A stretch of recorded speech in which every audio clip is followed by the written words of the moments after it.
Steve job. हाँ, मैं बात करने वाला हूँ एप्पल कंपनी के फाउंडर स्टीव जॉब के बारे में। इस वीडियो में मैं आज आपको बताऊंगा उनकी लाइफ हिस्ट्री के बारे में और उनके बिलीफ सिस्टम और उनकी सोच के बारे में।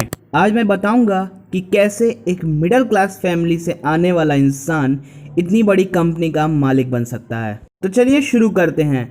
स्टीव जॉब का पूरा नाम स्टीव पाउल जॉब था। उनका जन्म 24 फरवरी 1955 में कैलिफोर्निया के सैन फ्रांसिस्को में हुआ था। इनकी पूरी लाइफ स्ट्रगल से भरी हुई है। इनकी रियल माँ जो अनमैरिड थी, इसलिए उन्होंने स्टीव को दूसरे को गोद देने का फैसला किया। स्टीव को जो गोद लिया उनका नाम पाउल और क्लारा था। स्टीव की रियल माँ खुद ज़्यादा पढ़ी लिखी नहीं थी, इसलिए वह चाहती थी कि स्टीव ज़्यादा पढ़े लिखे, वो एक अच्छे कॉलेज से ग्रेजुएशन करे, और वह हमेशा से चाहती थी कि वो जिनको दें वो भी ग्रेजुएट रहें। बट पाउल और क्लारा ज़्यादा पढ़े लिखे नहीं थे।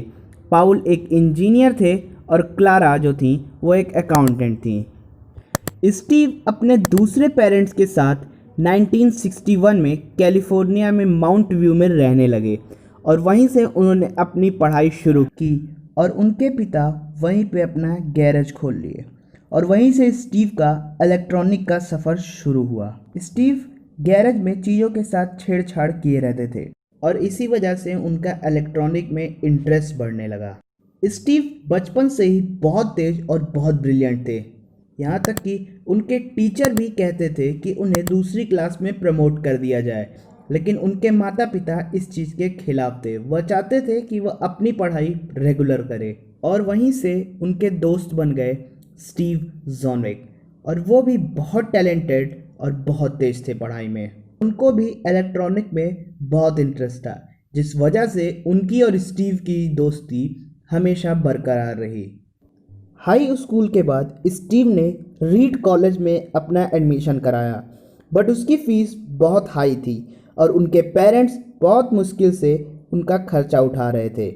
बट कुछ दिन बाद स्टीव को एहसास हुआ कि उनका पढ़ाई में मन नहीं लग रहा था और उन्होंने कॉलेज की फ़ीस ज़्यादा हाई होने के नाते अपना कॉलेज 6 महीने बाद ड्रॉप आउट कर लिया और उसके बाद उन्होंने कैलीग्राफी क्लासेस ज्वाइन कर ली। आज इसी वजह से हम बहुत ढेर सारे फ़ॉन्ट अपने फ़ोन, अपने पीसी में यूज़ कर रहे हैं। और फैमिली कंडीशन सही ना होने के कारण वह अपने दोस्त के कमरे में फर्श पे सोते थे और यहाँ से शुरू हुआ उनका स्ट्रगल। उन्होंने कोका कोला की बोतल बेचना शुरू कर दिया और उससे जो भी पैसे आते थे वह इनसे अपना पेट भरते थे। शनिवार के दिन अपने घर से 7 किलोमीटर दूर राधे कृष्णा मंदिर में जा कर के वहाँ लंगर लगती थी और वहाँ वो पेट भर खाना खाते थे। स्टीव जॉब और उनके दोस्त स्टीव वॉजनिक ने एक कंप्यूटर बनाने को सोचा और दोनों ने बहुत मेहनत की और एक कंप्यूटर बनाया और उसका नाम दिया एप्पल। और इसी को बनाने के लिए उनको बहुत मेहनत करनी पड़ी और कंप्यूटर में बहुत से फंक्शन होने के नाते वह सभी को बहुत पसंद आया और उसको बेच के उन्हें बहुत सारे पैसे मिले और यहीं से शुरू हुई एप्पल कंपनी का सफ़र।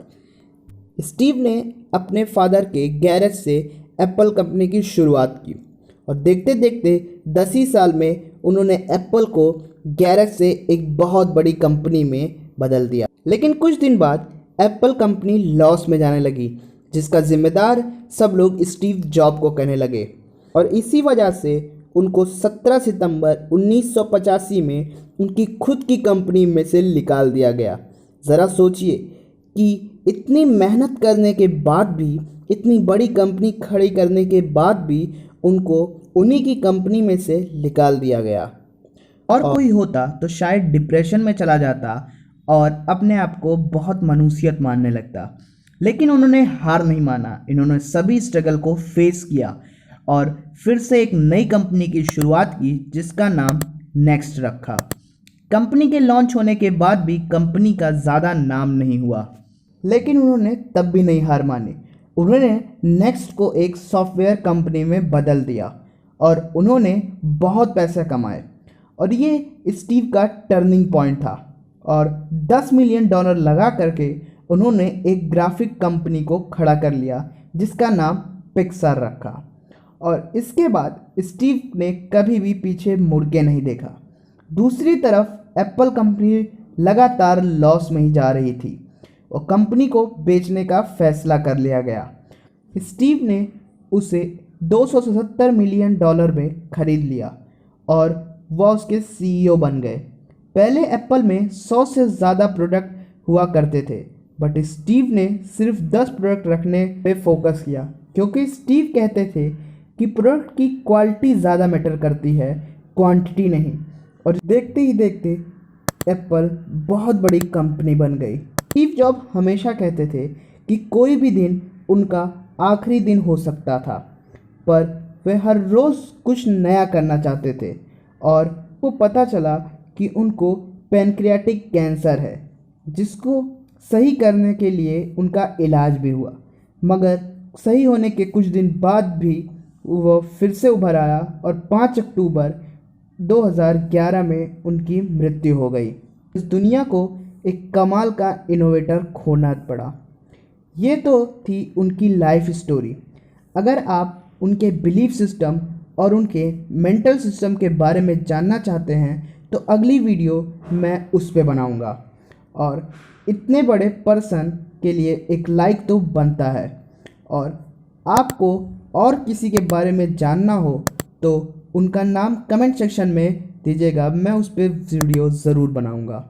इसी तरह की और मोटिवेशनल स्टोरी और बिजनेस लेसन को जानने के लिए हमारे चैनल को सब्सक्राइब करिए।